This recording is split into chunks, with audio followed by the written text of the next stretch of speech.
I mean, I'm ashamed to say that, but for the first time in my life, I've actually something good to say about the central bank. You can go to any bar, ask the girls, how is the economy?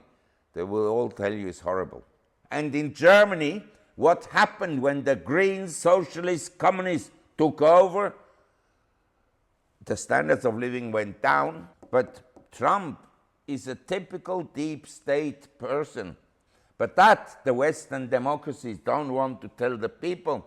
Money will flow out of the US and go into markets like Southeast Asia and so forth. If you don't steal the girlfriend of the mafia boss, you're left in peace.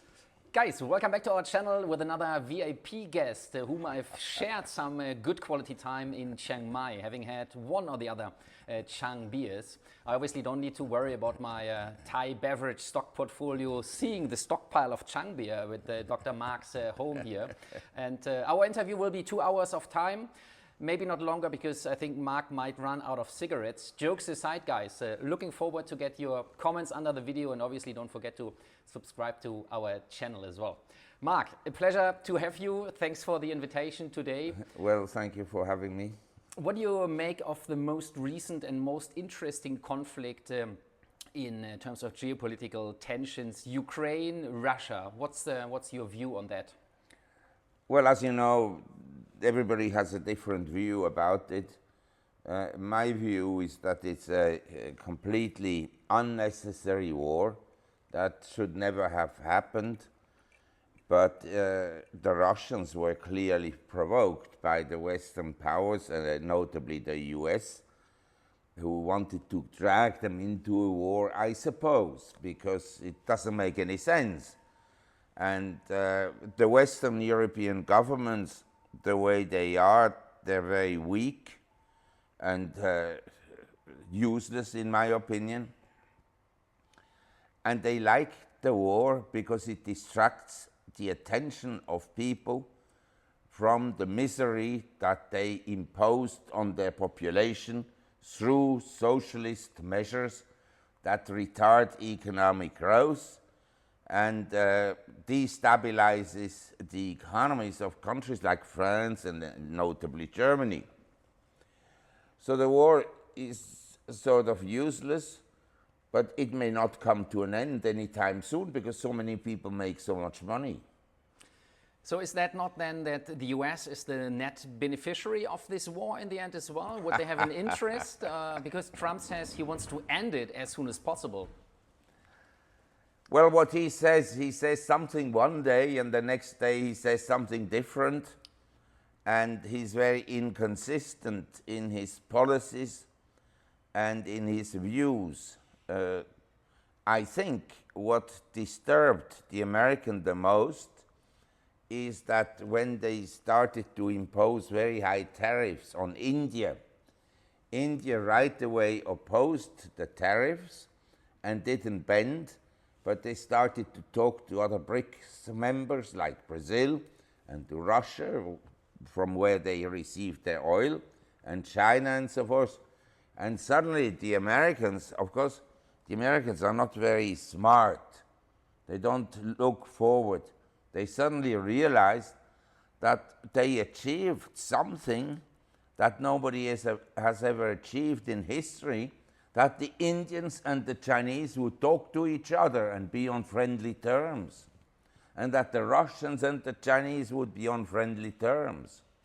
So the Americans, instead of actually achieving their objectives with tariffs, they have sort of united 3/4 of the world or 80% of the world's population against the US. And they have lost a lot of prestige, that I'm convinced. Would you think that Trump, speaking of the deep state in the US, is Trump really an outsider? And does he have a real interest for the population, or is it just on the forefront of the story? I think he's a deep state as well. And I think he listens to Netanyahu. I think Netanyahu tells him what to do, sadly. Yeah. We have another big crisis, obviously, with Gaza and... we have crises everywhere. But now the story is unfolding that Netanyahu, not openly, but kind of behind scenes, saying that he might take over entire Gaza, at least starting with Gaza City. What do you make of this? Yes, I think it's very likely.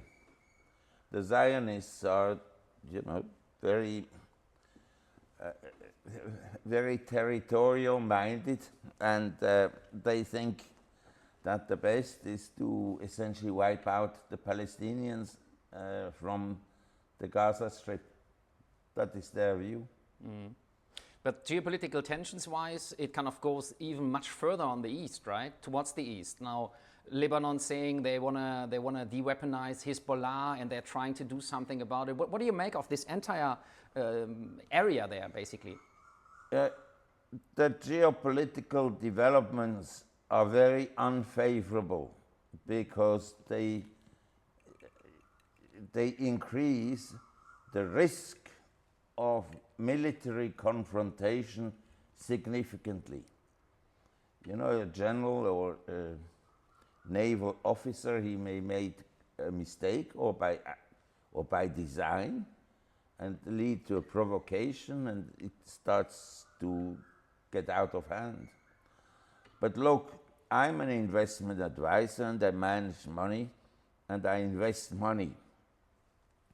If I only look at geopolitics, I wouldn't touch anything. But you have to invest money in some ways, and you could say, okay, I put everything into gold, but then there are also other issues. You don't have a cash flow from gold. Of course, I have gold, but I need to look at mostly economic and financial issues, and there the overwhelming, let's say, factor that influence financial markets is the money printing that we have in the world, and how the central banks have essentially financed the expansion of the government in the Western world at the expense of the private sector. Yeah. This is the issue that, let's say, should concern investors. And everything that can be used as an excuse to print more money, an economic slowdown or a downturn in real estate or whatever, or a war, they will use as an excuse to print more money. Currently, the situation back to the US with Jerome Powell, who might be, well, replaced at least. A new successor is coming. Trump pushing on Jerome Powell. But the money printing in the US has at least slowed for a little while, not? Let's put it this way. If you look at the figures and the charts about money supply and credit expansion and so forth, it is correct that after a huge increase in the quantity of money in 2020-21, the growth slowed down for a while. But it didn't contract, or only for a very brief period of time. And now the money supply is at the record again. In other words, they eased again. And this I'm trying to explain to investors. The Fed and the government, they tried to sort of brainwash people into believing that they tightened monetary conditions. But because they say, look, we increased interest rates, but the interest rate increase doesn't mean that it's tightening monetary conditions. We could have, like in Zimbabwe, interest rates around 100%, and inflation around 1,000% per annum. Or like in Turkey, we have interest rates that are very high and inflation is very high. Or the same was the case in Argentina before. Now, Milei has done wonders by doing nothing, essentially by cutting down the government. But that the Western democracies don't want to tell the people, that someone who really cuts down on government expenditures can reduce the rate of inflation. That the woke socialists and the green communists don't want to tell the people. They want a larger and larger government and control every movement that you and I and other people make. Wasn't then Trump and Elon Musk's approach a light one, at least, to reduce government spending and US aid, among others? Isn't that kind of a step into the correct direction? Musk, of course, he is a businessman, and he understands that cost cutting should be implemented in the US government. But Trump is not a cost cutter. Under Trump, the budget deficit in America will go up and the government expenditures will increase, believe me. And that's why eventually Musk left or was fired, because he wanted to do the right thing. But Trump is a typical deep state person. He's not deep state, but the deep state controls him. All the presidents, all the leaders of nations, most of them are controlled by some influential people. And you can see it with Mr. Trump. Whenever the stock market goes down substantially, he will change his policies, because he gets a phone call from some people who have money. And they say, look, what do you think? Do we like the stocks to go down? You're cutting down on our wealth. So his policies are actually very favorable for rich people. They're not favorable for the people by and large, because tariffs, there's no question about this. A tariff is a tax. This would have been exactly my next question. Isn't it a nice way of Trump bringing the population behind him, saying the others are paying the price, but in the end it's the US population paying the price, right? For higher prices. Of course. Nobody else is paying the price. The US is paying the price. Others may be paying a little price, but the US is paying the highest price. So moving forward now, back towards the Eurozone, inflation kind of under control, interest rates falling. Is that a way moving from investments in the US Have you towards recently the Eurozone? renewed your insurance policy in Europe? Yes. How was it, down or up? Or Up. by how much? 15% maybe, about. So, and you tell me there is no inflation? No. Are you telling me there is no inflation when you yourself you see it, that the insurance premium is up 15%? The measurement of inflation by governments is completely wrong. They don't weight the basket properly. And I can tell you, we have reports by department stores and chains of supermarkets and so forth that serve mostly the typical household, not only the rich, but the typical household. They all say the same things, that lots of people are saving on their expenditures. Why? Because they don't have the money. The cost of living has gone up more, the rents have gone up, the insurance premiums have gone up, the price of energy has gone up, the price of electricity in Germany has gone up. All these things have gone up more than the salary increases, which then means that the purchasing power of money has gone down. And if you want to see the true rate of inflation, you take, say, the gold price in 1970, in 1980, you take it in 2000 and so forth, and today, and you see the progression in the price increase. That is reflecting more or less the loss of purchasing power of paper money.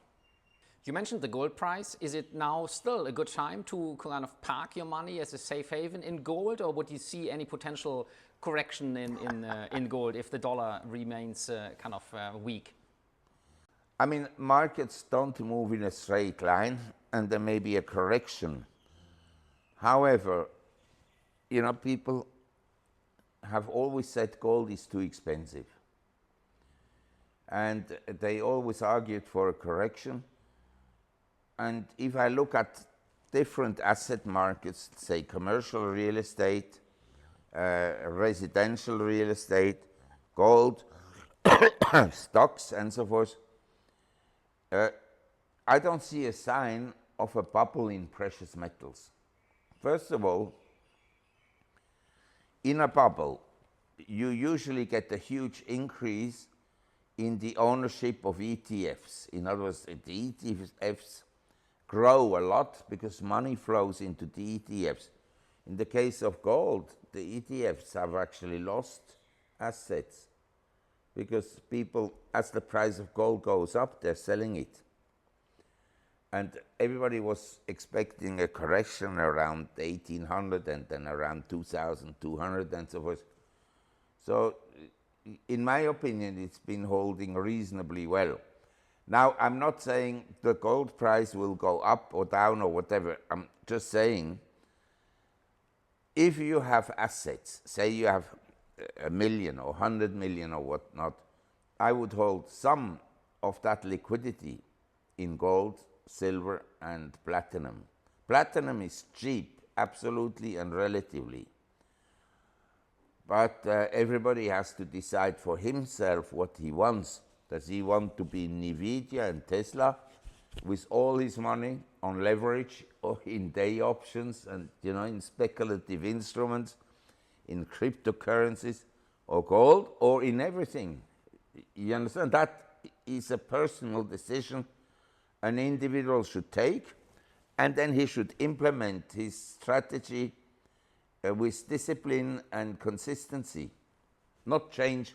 Or today we're all in here, and then today all in here, but to have a consistent strategy. Speaking of bubbles, what is currently the biggest bubble you would see when you invest?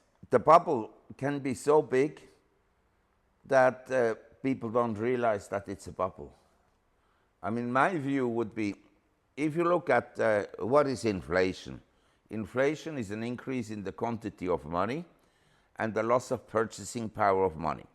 Now, if you look at this room, and we print money, and Bernanke drops the money from helicopters, the problem is that money will not go evenly into all prices. You understand? It boosts some assets or some consumer prices, and it may depress others. Say, in real estate, you go in Germany, US, and so forth, commercial real estate is down, and some a lot. And some people have gone bankrupt because of commercial real estate. But residential has held up better up to now. It's also down a bit, but from a very high level. And stocks in the US are at the high. But if I measure the stock prices in the US in euros, they're down for the year. The peak was around December. And since Trump became president, the appreciation of stocks in America in dollar terms was offset by weakness of the dollar against the euro and weakness against gold, silver, and platinum. So is another issue in monetary inflation, and I have a book about this, which is very good, this, the economics of inflation.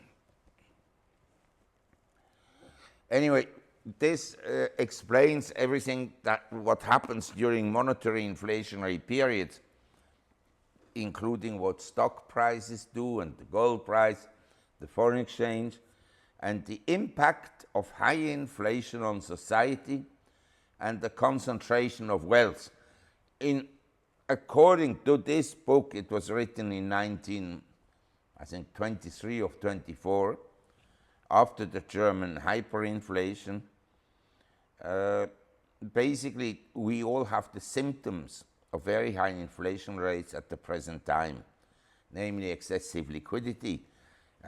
When people talk about the tightening of monetary condition, there are more than $7 trillion in money market funds in the US. It's not tight liquidity. Stock markets go up, speculation is right. In my view, we have had a gigantic bubble in all assets. Now, some assets, like commercial real estate, In America, some commercial real estate is down 80%. In my view, it should go down 100%, but because it will never be reoccupied. As long as the homeless people are in front of your door, nobody will rent space there. Geographically, what's then better? Is it maybe a shift away from the US? You mentioned the markets up in dollar terms, down in euro terms, or at par maybe. European markets seem to be kind of moving higher, especially looking at monetary policy as well. What's your take there? My view is since 2010 or 2009, the low was March 6, 2009 in the US on the S&P 666. So we are up a lot, and the US has outperformed just about everything until recently, when European markets, since the beginning of the year, over the last 6-9 months, have significantly outperformed the US and emerging markets as well. You compare the EEM, emerging market fund, to say American shares, to the S&P, it's outperformed. Also Chinese stocks, Hong Kong shares. So I'm of the view that the money is overweight in US equities. All the world speculated in Nvidia and Tesla and the FANG 7 and stocks, that money, and the US is more than 60% of world stock market capitalization, money will flow out of the US and go into markets like Southeast Asia and so forth. And Trump, he will accelerate that process. You mentioned already stocks, Asian stocks, Hang Seng Tech Index, for example, starting to kind of pick up some momentum, right? We have all these, the Chinese electric vehicle companies, Xiaomi, among others. Is that something where you would say it's considerably cheaper still and worth a thought to invest in these Asian markets? Yes. I mean, believe me, when I can't see anything positive about a country, it's usually near a low point. Thailand, in my view, has reached a low point. I understand all the problems that we have here, but one thing that everybody tells me, they like to retire in Thailand, they like to live here, they like to visit Thailand. I mean, when people travel through Asia, and you ask them, well, where have you been? And they've been to Singapore and Malaysia and Vietnam or Indonesia, and they are in Thailand, and they all like Thailand. It's very free, and I was invited to a speech recently, and there were some ministers in the audience, and then one of the members of the audience in the Q&A session, he asked me, what do you think of the Thai government? And I said, it's very good. They said, why do you say that? I said, because they don't do anything. And the ministers, they all had to laugh. A government that doesn't do anything is the best. The worst is the Trump kind of attitude. Know it all.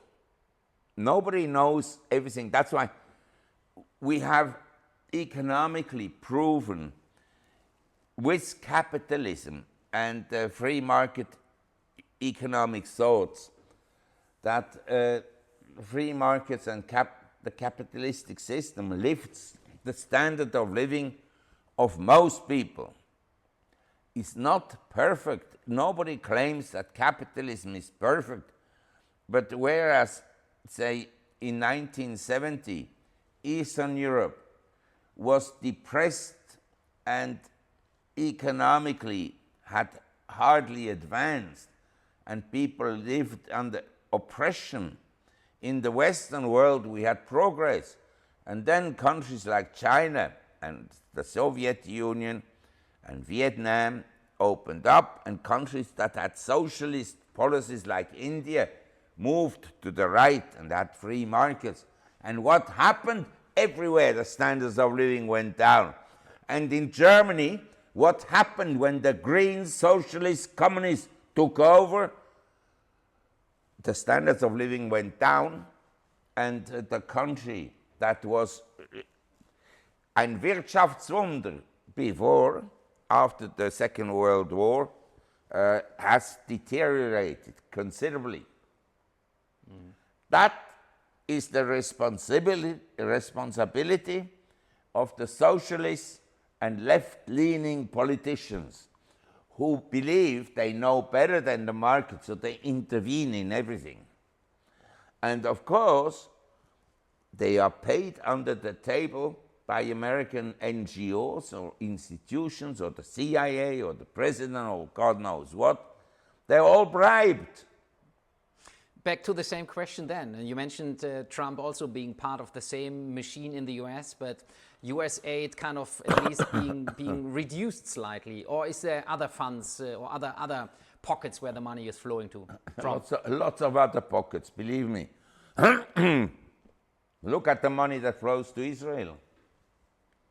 Nobody under any conditions could justify supporting Israel and what they do in Gaza. Nobody. Different topic. And many Jewish people agree with me. They think Netanyahu is a horrible person, and they completely disagree with the policies. Back towards the investing story, what do you think is the most undervalued at the moment, where you would see chances in the next 5 to 10 years potentially? I think platinum is very inexpensive. I think Hong Kong properties are very inexpensive. And, you know, people, the Western media is against China. That they don't write anything nice about Hong Kong or China and so forth. But the fact is simply, if you look at cities, where do you like to live the most if you're a young family or even you individually? You want to live somewhere where it's reasonably safe. I mean, you can say whatever you want against Thailand, and some people say it's a failed state, which is true in some ways, but the country is relatively safe. If you don't steal the girlfriend of the mafia boss, you left in peace. And the same goes for Hong Kong and Singapore. Compare Hong Kong, Singapore to Baltimore, Los Angeles, New York, Denver, Detroit, and so forth.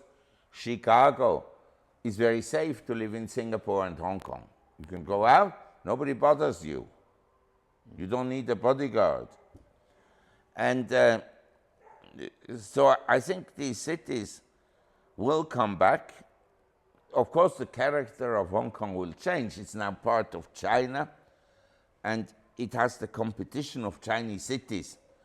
But it's still, for a foreigner, a much more desirable city to live than other cities in China.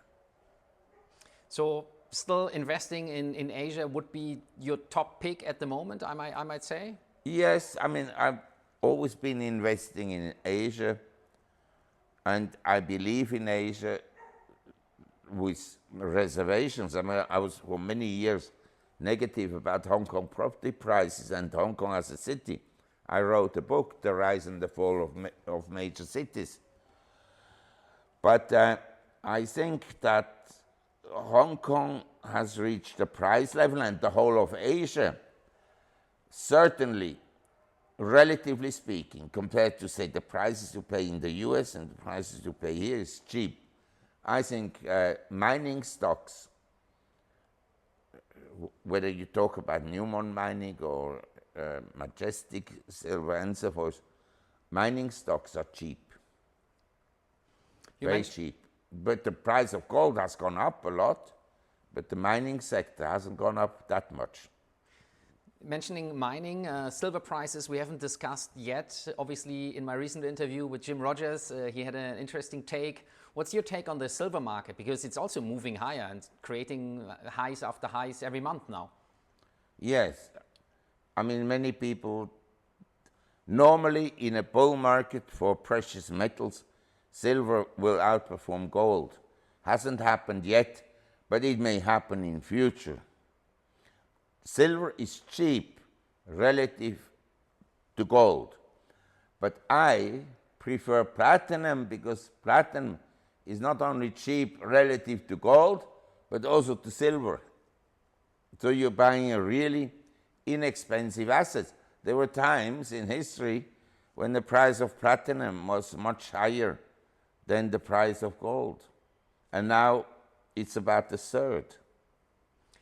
Unless we use the Tesla truck to dig out silver from earth, we are using still petrol. Oil prices, what do you make of the oil price? It keeps falling again now after having peaked recently. During monetary inflation, a lot of funny things happen, but industrial commodities like oil, they reflect to a large extent the demand and supply. And if you ask me about the economy in the world, my view is that the economy is not good. You can go to any bar, ask the girls, how is the economy? They will all tell you it's horrible. There are some structural shifts. You know, young people don't go out and drink as much as we used to do, the boomers.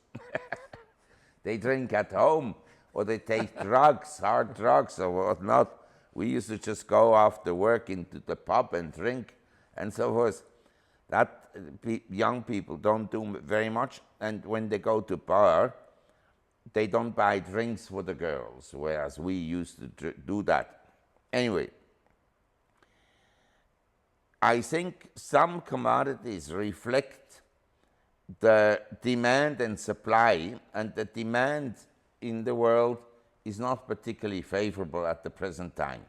Although some Asian economies, in my view, are bottoming out, like China.